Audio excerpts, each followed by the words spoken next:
aku tobat ngger. Antasena aku wong tuwa aja mbok kapak-kapakke. Aku wis kapok tenan. Mbah Pate. Apa? Ayo linggo sing apik. Engko ditanya. Ora. Wis tenang wae ora. Aku ora cengkiling. Tenan. Aku wedi tenan aku. Aku tak takon diwangsuli ya. Ah iya. Sing ngetapke Kurawa mau sapa? Aku. Sing ngakon Anak Prabu Duryudana. oh Dawuhe piye? Kon mateni kowe. aku nyatane ora mati ngene kok. Berarti lengane isih akeh. Lu ngopo padake sentir? Udu aku lho Antasena, aku tobat tenan. Aku aja tok kapak-kapakke ya Antasena. Wis ngono wae nek takon wis tak wangsul ya aku tak bali rono. Bali piye? Kowe dadi pesakitan, kecekel ning tangane Antasena ora entuk bali. Aku mbok tak bali. Aku tak bali ya. Ora entuk. Neng kene wae. Nek nganti aku konangan anak Prabu Duryudana darani rundingan karo kowe. Rundingan yo ora apa-apa. Men dipecat lemu dadi pate. Aduh. Aku tak mulih rono. Pengen mulih rono, Pengen pengen slamet. pengen Nek pengen kena bali rono ning ana syarate. Syarate apa? Syarate kowe nek tak undang Sengkuni ngono le wangsulan dalem Pak Guru ngene ya. Isin aku. Wegah aku Antasena, aku ki wong tuwa. Gelem ora? Ora gelem tak kepruk watu ndasmu. Ya wis, gelem. Ya, ngono anggere kowe ora wangsulan ngono ki tak ajar kowe. Iya, iya. Sengkuni Dalem Pak Guru. kelas pira, Li? Kelas 6.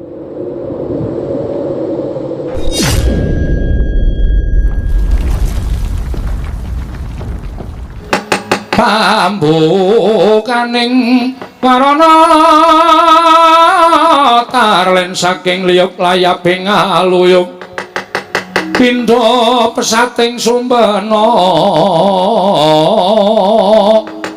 sumusuping rasa jati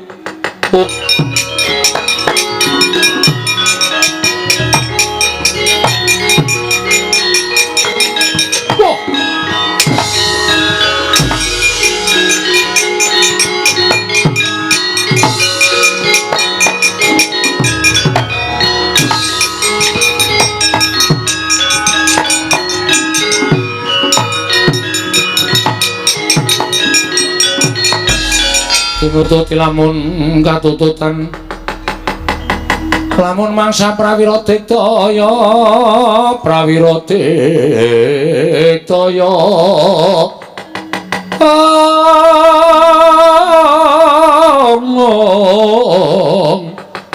Ananggana magawi gelari rowang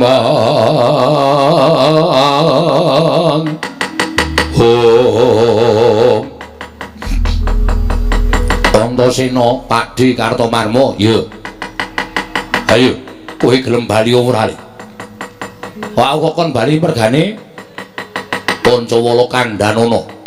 Najan kuwi kadamu tuwa nang ora pantes lamun kepengin nyilih negara Ngastina. Ngerti yo? Lamun negara ku ora disilih-silihke dening sapa wae ing mengku bawat perintah negara ing Ngastina. Kuwi Kanjeng Prabu. Yen kowe ora gelem semingkir apa krakon Kurawa wong atuhmu tegel karo kowe. Tak ajangi jembar apa, Pakdi? Nek Pakdi niat arep gawe rekoso utawa arep ngundurke Antasena, aku rupak wani jembar wani. Nek nganti apa kang dadi penjaluke Kakang utawa gegayuhane Kakang Pancawala ora kelakon, dosa nek nganti Antasena ora iso bedah negara Ngastina, iso mujudake gegayuhane Kakang Pancawala. Yen ngono kowe wani karo wong tuamu para Sata Kurawa. Sing tawet diri apamu? Ora minggat karep aku tibangan pecah siramu. Jajal-jajalan Pak Di menang sapa? Anak karo wong tuwa.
Ayo, matno sastra sing ora apa-apa.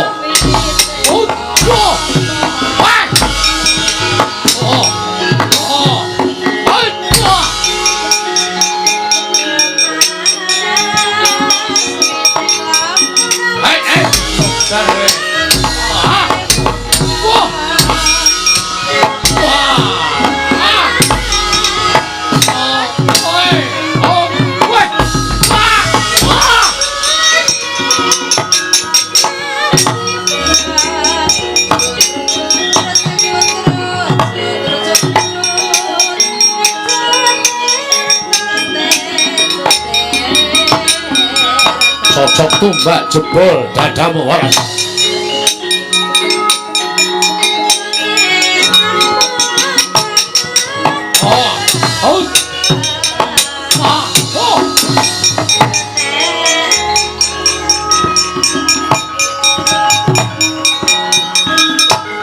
Mati. Balik ke.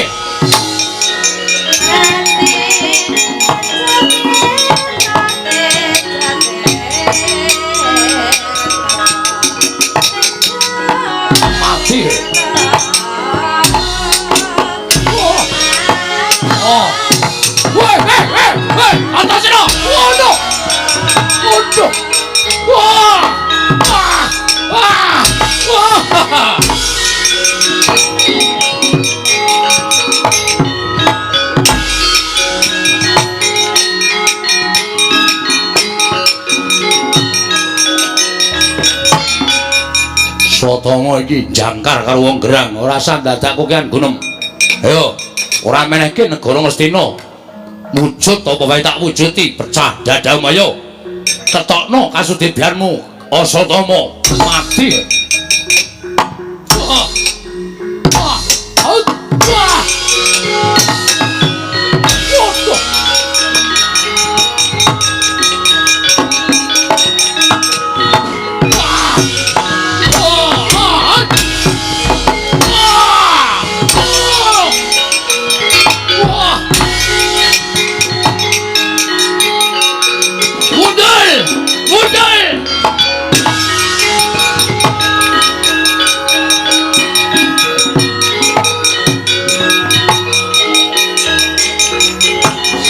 Pak Di Durmagati, Antaséna.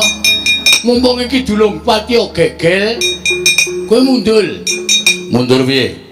Mundur ora can njaluk negara Ngastina. Nek kowe pengen negara tak bedahke, tak bandane latune ning aja Ngastina ya nggih, Cah Bagus.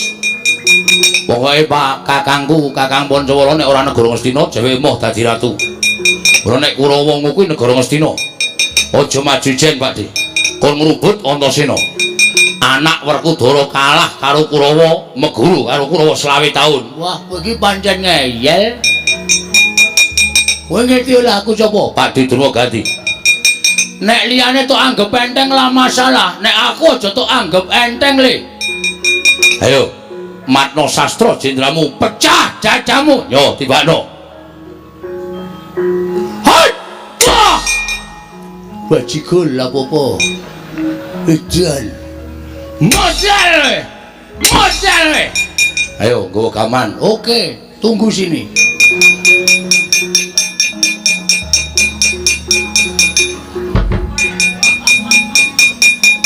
Baca sirahmu. Nek nganti tatu aku meguru karo kowe. Matek kowe. Modal kecangkol ra kowe. Wah. Edan gak apa-apa. Baca bendho sirahmu Diwano. Wah! Wedan. Glaji ndasmu. Tibakno.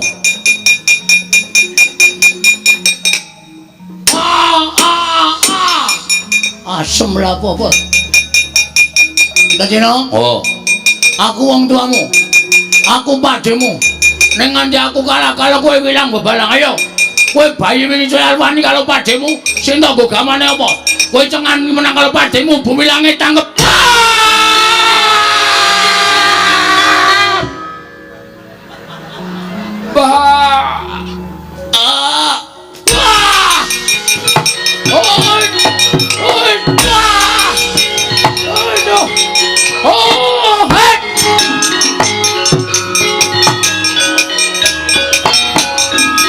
Ayo le, kerayak le, kerayak le. Ayo aja maju siji-siji. Kerayak nggih Rantasena.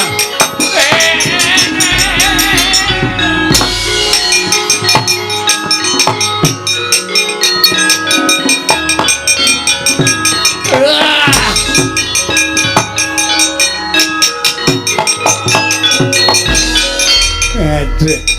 Aku tobat nggih. Antasena aku wong tuwa aja mbok kapak-kapakke. Aku wis kapok tenan. Mbah Pate. Apa? Ayo linggo sing apik. Engko ditonyo. Ora. Wis tenang wae ora. Aku ora cengkiling. Tenan. Tenang. Aku wedi tenan aku. Aku tak takon diwangsuli ya. Ah iya. Sing ngetapke Kurawa mau sapa? Aku. Sing ngakon Anak Prabu Duryudana. oh, Dawuhe piye? Kon mateni kowe. aku nyatane ora mati ngene kok. Berarti lengane isih akeh. Lu ngopo padake sentir? Udu aku lho Antasena, aku tobat tenan. Aku aja tok kapak-kapak ki ya Antasena. Wis ngono wae nek takon wis tak wangsuli aku tak bali rono. Bali piye? Kowe dadi pesakitan, kecekel ning tangane Antasena ora entuk bali. Aku mbok tak bali. Aku tak bali ya. Ora entuk. Nang kene wae. Nggak nek nganti aku konangan anak Prabu Duryudana darani rundingan karo kowe. Rundingan ora apa-apa. Men dipecat lemu dari pate. Aduh. Aku tak mulih rono. Pengen mulih rono, Pengen slamet, pengen. nek pengen kena bali rono ning ana syarate. Syarate apa? Syarate kowe nek tak undang Sengkuni ngono le wangsulan dalem Pak Guru ngono ya. Isin aku. Wegah aku Antasena, aku ki wong tuwa. Gelem ora? Ora gelem tak kepruk watu ndasmu. Ya wis, gelem. Ya, ngono anggere kowe ora wangsulan ngono ki tak ajar kowe. Iya, iya. Sengkuni Dalem Pak Guru. kelas piro li? Kelas 6. Mboten bisa Pak Guru. Kepruk watu sirahe. Iso ora? Saged. Saged. Ya wis gawe nembang. Gawe wis saka kene tekan kono. Lagune napa, Pak? Ah terserah manut kowe. Pak guru ki seneng nek murid iso nembang sing lancar. Isine Pak Guru. Ora usah isin, ora apa-apa gawe wis. Ge nembang. Ndang. Mentak Ya wis apa-apa. mentak Sing lancar, ora lancar sabet garisan. nggih Pak Guru. Karo ndono nembang. Nek mandhet tak bandem watu kowe. Nggih. Mentak tak kandhani Pak Guru. Ya. Iya ngerti nek mentok tak kandhani. Tak kandhani wong rupane Pak Guru. Oh tak ajar kowe. Mboten Pak Guru. Bandem saka kene. Sini. Hamba aja ngetak ana kandhang. Wae. Dik Patih. Sampeyan niku Patih lho. Patih ki wong nomor 2 teng negara Ngastina lah kok mentak. Apa ora isin ditonton kawula semenake? Tak kandhani mengrupa. Dik Patih, sampeyan niku ora kaya ngono ki to. Ah, kula isin, kula niku pendhita. Kula niku kanca sampeyan. Lah kok dadi sampeyan nyanyi mentak teng iki niku ora ya kirang-kirang ki to Dik Patih. Tak kandhani mung Dik Patih, aduh. Mbok ampun kaya ngoten ta Dik Patih. Mentak. tak kandhani mung rupamu. Kula diduduki Antasena kon nembang. Oh, kula ketiban watune ya kok melu nembang iki jan. Ku karepe dhewe ra. Mentak.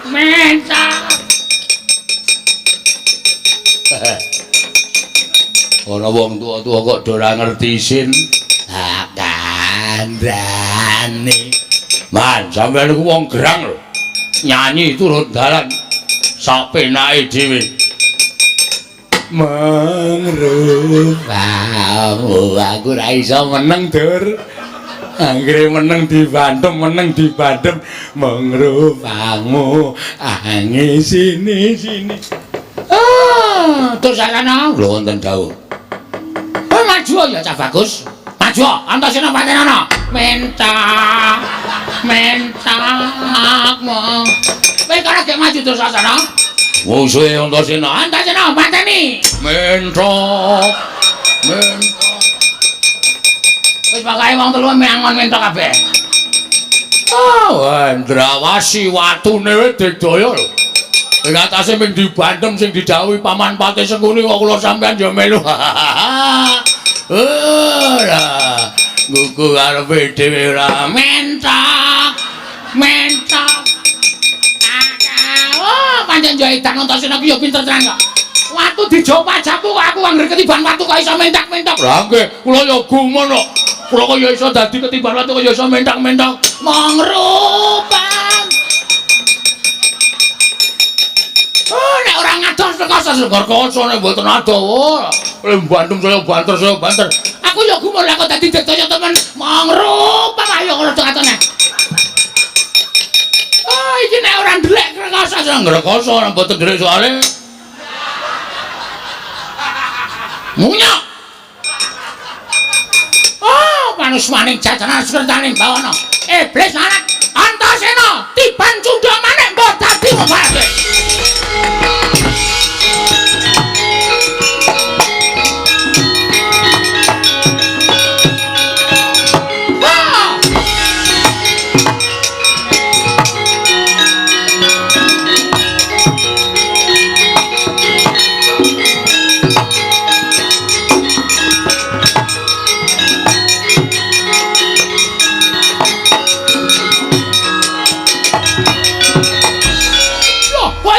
Antasena. Ana dewa welas, Mbah. Lah kenapa kowe dadi pancen cundha maning kok ora apa-apa? Lah iki cundha maneh. Ya, jangan aku.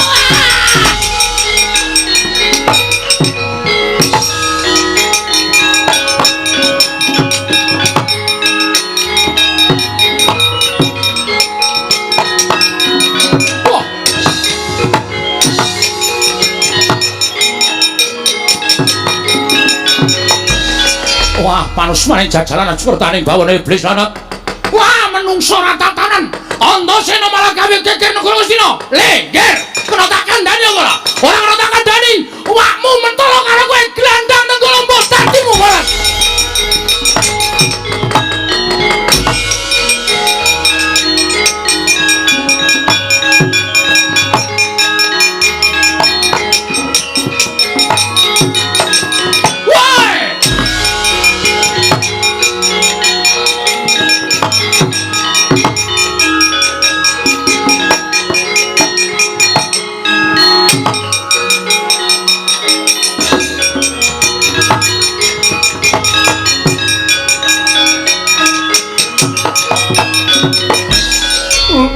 Lu setaras. Lele iki nenggolo kok marane tangan kowe piye? Nenggolo iki ampuh. Nek nggo mateni wong ra duwe dosa ki ora gelem mateni wae. Lho, nyatane tiba ning tanganku. Piye? Lho, iki pusangaku. Lah iya aku ngerti arep piye. Tak jaluk. Amah. Lho. Tomo piye?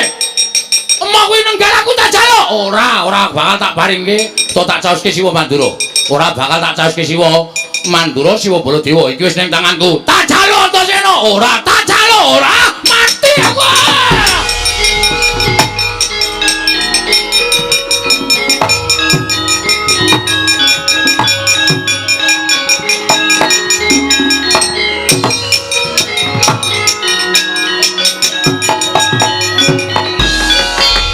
Bubar maut. Siwa Ngastina golek papan pendelikan. Siwa Mandura mlayu, Durna mlayu. Lah iki nek nganti suwung Ngastina, mongko kakangku Pancawala kepengin dadi ratu ning negara Ngastina. Lungguh dampar tinggalane Kanjeng Hyang Prabu Pandhu, tinggalane Kanjeng Hyang Prabu Sentanu. Jarine sing dilenggahi Siwa Ngastina kuwi dampar tiron. Mongko nek aku ora nyekel salah siji kamituwaning negara Ngastina, ora ngerti apa syarate, sengkune cegate kaya.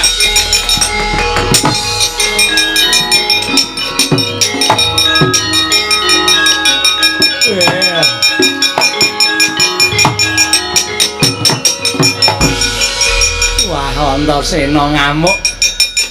Anak Prabu Mandura mlayu, anak Prabu Ngastina mlayu. Kakang Penemban Durna ya mlayu.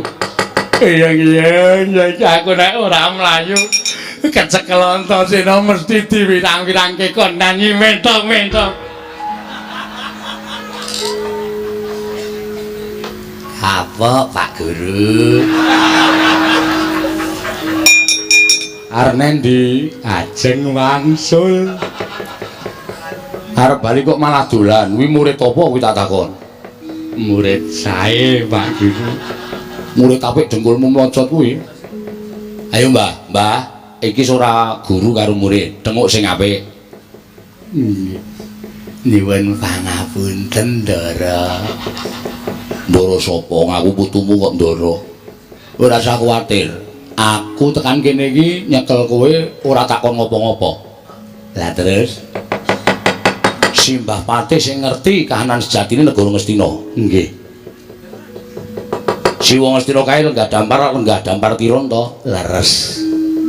Lajeng sapa Mbah sing kira-kira iso ngerti aku apa Kakang Pancawala kuwi pantes lungguh dampar keprabon sing sejatine sapa?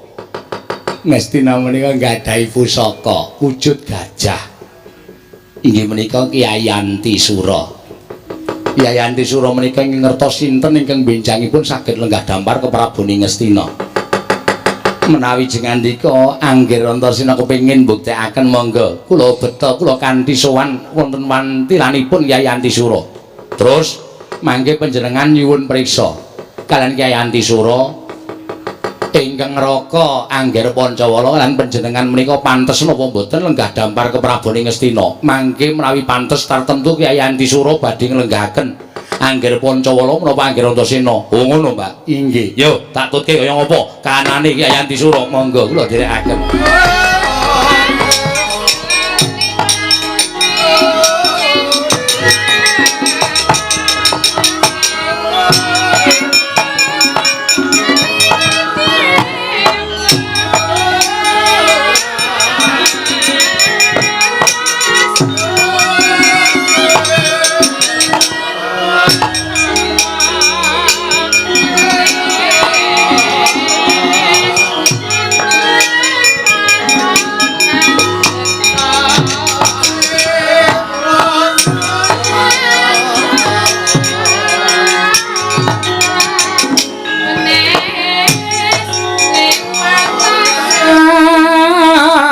Nimaya Wisnu Pratenta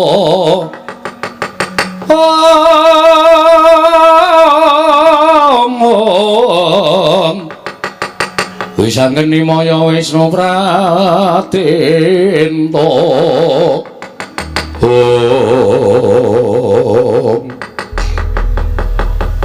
iki pomba nggih menika Kyai Antisura terus carane piye monggo salah setunggaling tansipun wayah kula Anggir Antasena menapa Anggir Pancawala kula aturi munjuk atur ngersanipun Kyai Antisura jer menika Gajah Pusaka Kyai Antisura mugi parenga animbang tuwin analiti dhateng ingkang wayah kula turasipun Pandhawa menapa kula kedunungan wahyu ning ratu menapa mboten upami mekaten monggo kula aturi anitik dhateng jasad kula pantes lan botenipun kula menika lenggah dampar keprabon sejati negari Ngastina ngaten nggih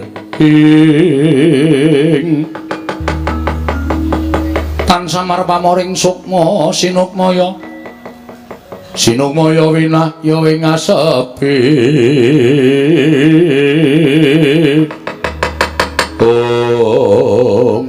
nuwun sewu Kyai Antisura kula pun Pancawala putra sinuwun Prabu Darmakusuma ing Ngamarta jer nyatanipun Ngastina menika estunipun kagunganipun punden kula para Pandhawa monggo kula menika turasing para Pandhawa turuning Pandhawa 5 mugi parenga paduka anitik dhateng jasad kula menika pantes lan botenipun lenggah dampar gading negari Ngastina menawi tetela sampun pantes tuwin trep kula lenggah dampar keprabaning Ngastina monggo Kyai Antisura kula aturi mbadal saking wantilan nglenggahaken ingkang abdipun Pancawala wonten dampar keprabaning Ngastina Kyai Antisura ingkang sekawit kendel trale wiwit dipun obahaken suku dipun obahaken mangajeng mamburi satemahku mrenceng konang rante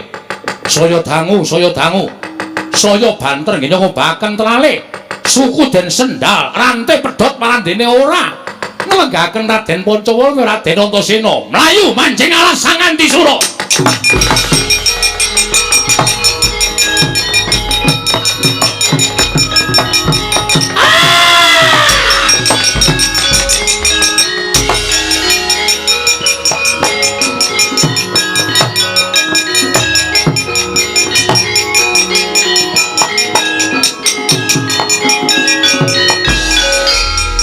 menawi mekaten nyata nuwun sewu lho panjenengan boten kedunungan wahyu ning ratu ketitik Kyai Antisura boten mailu aturipun Raden Pancawala malah mlajar mlebet telenging wana Kang aja sedih hatine diterima-terimake nek Kakang ora kedunungan wahyu ratu aku ora kedunungan wahyu ratu lan aku karo Kakang ora kuat nunggu dampar ya wis dadi pestine sing gawe jagat iya Dimas Antasena sak banjure piye apa kudu bali marang kasatriyan rasah tetep nang Ngastina ngenteni baline Kyai Antisura mesti kae mboyong wong sing bakale pantes lan trep lungguh dampar ke Prabu Ngastina ngono Dimas ya lha kula pripun kowe tetep dadi murid oh inggih mentok wis nyanyi wis oh inggih ngestaken dawuh pokoke nang Ngastina Simbah Sengkuni tetep nang Ngastina. Janji kowe lunga saka Ngastina tak goleki. Oh, tak ajar dhewe. Oh inggih, ngestaken dawuh nggih, ngestaken dawuh.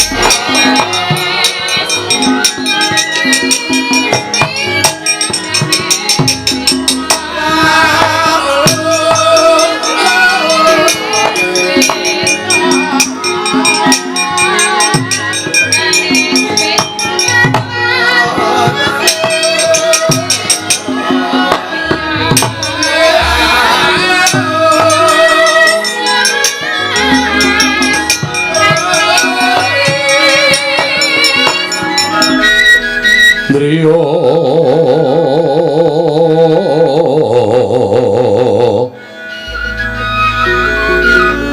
Lurewang Candra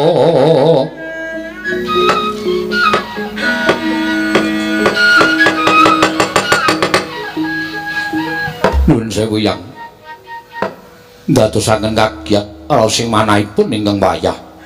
Jengandika Kanjeng Hyang janur gunung kadingaren rawuh wonten ing negaring Traju Trisna. Ingkang wayahipun Stijo Buma Narakasura ngaturaken sembah pangabekti kula kunjuk Hyang. Gandhak mlaguduk selalu kembal semerante hawela.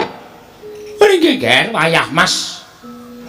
Sinuwun Prabu Stijo Buma Narakasura kula tampi akarya bapa raos manahipun ingkang bapa ing Sokalima. Namung panuwun kula ngaturaken salam taklim kula katur nger wayah Mas. Nggih Kanjeng Hyang. Kula tampi akarya bombong raos sing manahipun ingkang wayah. Wonten menapa dening janur gunung rawuh jengandika Kanjeng Hyang wonten ing Traju Trisna Hyang. Menika ngaten nger. Wayah kula Prabu Stijo Buma Narakasura estunipun anggen kula kedarang-darang prapta wonten negaring Traju Trisna menika mboten kanthi kasengaja jalaran mugi antatos ing kawuningan bilih negaring Sira dinten sakmangke geger sebab saking menapa mugi antatos ing kawuningan mboten sebab saking menapa wis saking tingkah polaipun inggih menika kadang jengandika wayah kula pun Antasena lan wayah kula pun Pancawala. Anggenipun Pancawala menika kepengin nyuwun ngampil negaring Astina mboten kita namung sekedhap anggenipun kepengin raosaken dados Nalindra. Kula nuwun sawulo nggih. Estunipun aneh ing atasipun negari kok dipun suwun ngampil menika ora mboten nama saemperipun lan mboten nama saklimrahipun. Menawi badhe nyuwun ngampil menika mujudaken satunggiling barang menika tartemtu badhe dipun ampilaken. Nanging menika negari lho, Nger. Menika negari. Inggih. Satemah dadosaken geger antawisipun Kurawa lan Antasena. Krana kadidayanipun ingkang rahipun Antasena menika pancen kondhang bocah ndugal kewarisan, Kurawa bubar mawut. Nadyan ingkang Eyang ing Sokalima majeng ing pabaratan ngasta Kyai Cundamane wadene Cundamane saged karebat dening pun Antasena. Anak Prabu Baladewa ugi semanten ingkang wayang Mandura ngagar Kyai Nenggala ugi karebat dening pun Antasena pekasan sakmangke sami kepelajar. Lajeng wigatosipun menapa dene Kanjeng Hyang ngantos dumugi wonten negaring Traju Trisna. Jeneng menika sanes perkawis kula. Menika perkawisipun Ngastina kaliyan kadang kula pun Dimas Antasena. Kula namung badhe caos kabar. Nalika mlajar kala wau anak Prabu Duryudana meleng kaliyan ingkang Eyang ing Sokalima. Kanjeng wong Astina utawi Kanjeng Paman Duryudana paring dawuh menapa Hyang? Ingkang paman inggih menika ing Astina paring dawuh Bapak Durna klatri pados pintoslayan. Sinten kemawon Nalindra, satriya, brahmana ingkang saged ngrebat malih negaring Astina sakitanipun Antasena lan Pancawala mboten ujar, mboten kaul. Tentu kula badhe maringaken negaring Astina menika sak sigar semangka dhateng Nalindra menapa satriya ingkang saged ngrebat negari menika saking tanganipun Antasena. Ngaten nggih ngendikanipun ingkang Paman Duryudana.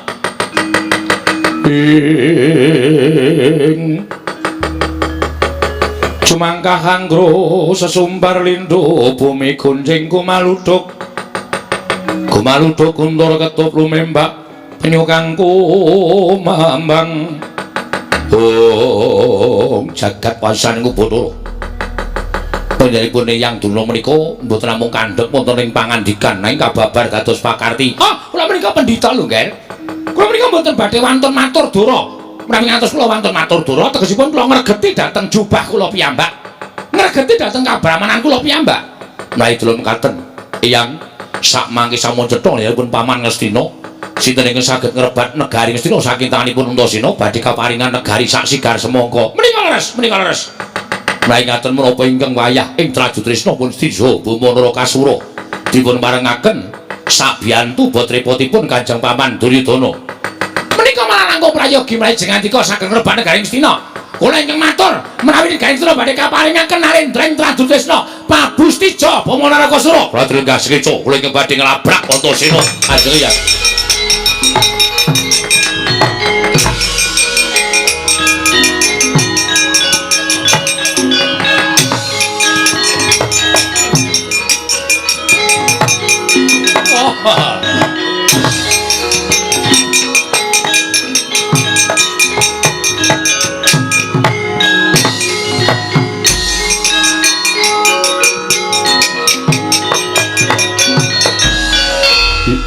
Dalah ora nyono babar pisan.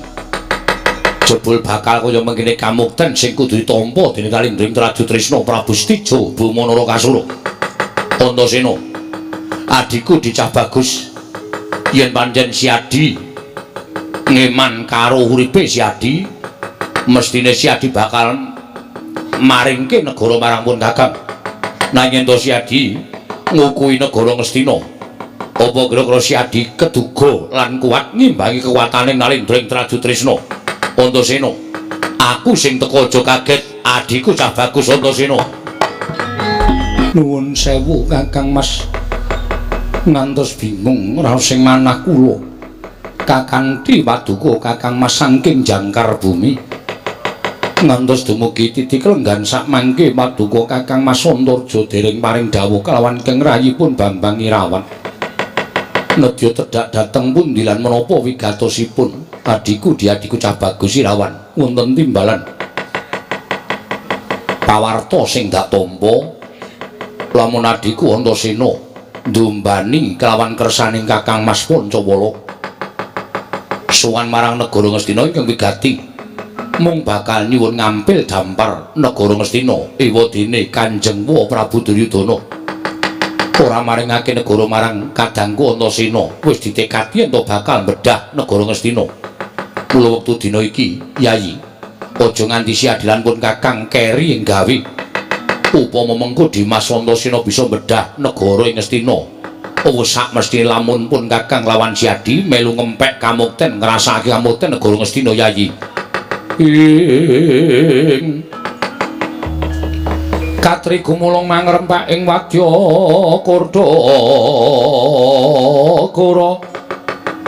Kurdakura reka giri ronanggana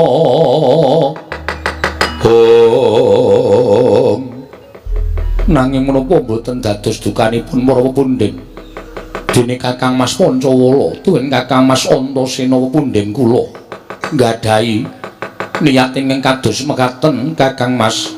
Perkara kuwi perkarane Antasena apa dene Kakang Pancawala sing wigati upama apa sing diniati dening Dimas Antasena wis kelakon bedah negara Ngastina. Apa kowe ora kepingin yen to ngrasake kamukten negara Ngastina ing sejatine kuwi darbeing para pepundhen Pandhawa ingkang dikukup dening pepundhen Kurawa. Mula Irawan ora usah dadak walang ati. Hayo nusul adikku Antasena marang negara Ngastina. Ngempek kamuktening Kakang Mas Pancawala apa dene Dimas Antasena. Inggih Kakang Mas, monggo kula dherekaken bareng kalopun Kakang Yayi. Suwawi kula dherekaken Kakang Mas.